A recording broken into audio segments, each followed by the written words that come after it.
I got 2 things you can do outside of the bedroom every day to make you a better lover. Stick around, I even got a bonus one. Hey, I'm Jet Reynolds. Welcome back to the Gifted channel, the Goat Farm where it sucks to be number 2. And today I got 2 tips for you, right? So, first of all, you've all seen The Karate Kid, right? Most of us have seen The Karate Kid. I love the scene where, Mr. Miyagi had Daniel-san doing all this shit for him, paint the fence, wax the cars, and Daniel's just like, sick of this. So he's just like, I want to learn, when am I going to learn how to fight? And he's just like, talking, and Mr. Miyagi sitting there like, whatever. And he's like, Daniel-san, paint the fence. He's like, what are you talking about, paint the fence? He's like, this, boom, blocks a punch. Daniel-san, wax the cars. He does like this, boom, blocks a kick. And it was just like, it was dope. It was like, he's doing this menial work, but you find out later the real purpose of it.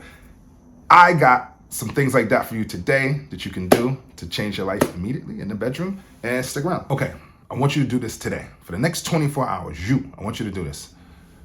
Every woman that you see, when you're out in the world, obviously no family members or siblings or whatever like that. When you're out in the world, every woman that you see, I want you to find one attractive thing about her. I don't care how hideous she looks. One. And it can't be something that she can put on and take off.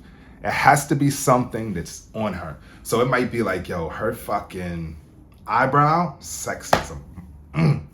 Or it might be her nose, or right here, the back of her neck, right there where the ear, this whole part, gorgeous, sets me on fire.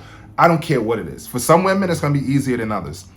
But I want you to start rethinking of what you find is beautiful. And I want you to stop looking at your first instinct. Let's go a little bit deeper. So for the next 24 hours, and let me know how it goes for you. Like, hit us up in the comments, hit me up on a DM, whatever you want to do. But I'm really interested to see how that worked for you guys. A lot of the guys I coach, they do that. I like to start there because I find that we have to start looking at reprogramming how we look at women, period, and what turns us on and what are our triggers.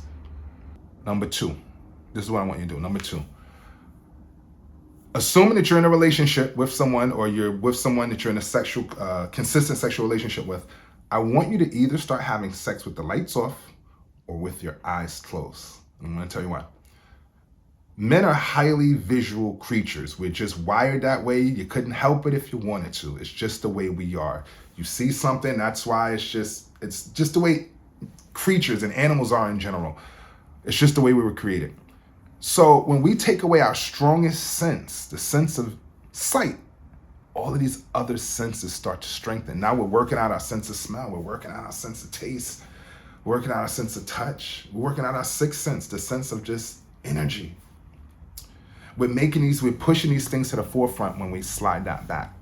And that's why I want you to engage in sex with whoever you're in a sexual relationship with without your sense of sight. And watch how that starts to change you, and watch what you notice, and watch how you start to smell the roses or whatever you want to call it. Watch. Now for the bonus, I threw the bonus in there. The bonus is for people that are not in committed relationships. I want you to have ugly sex. I want you to have sex with someone that you find unattractive, and I want you to find something that turns you on. And I want you to spot focus on that thing that turns you on and see what your experience is like. And I'd be really interested to know. It's one of the things that I don't get a lot of clientele like that, because most of the guys I coach are in relationships and stuff like that. But I know that when I was out there running around, it was one of the things early on that I would do. And I actually had to be careful, because I actually found myself being attracted to people that I thought were not good looking, because I would always find these other things. But the whole idea of that is, because because you train yourself to find someone who you don't find attractive, when you find someone who's really attractive, it's really attractive, right? So I want you to think about that. All right, so those are the 2 tips. Live with it, walk with it, tell me what it's about. I'd love to hear in the comments, or you can hit me up on the DM. If you got any advice, shoot me an email. I do respond, and thank you for tuning in. Jet Reynolds, I'm out. Give me a like.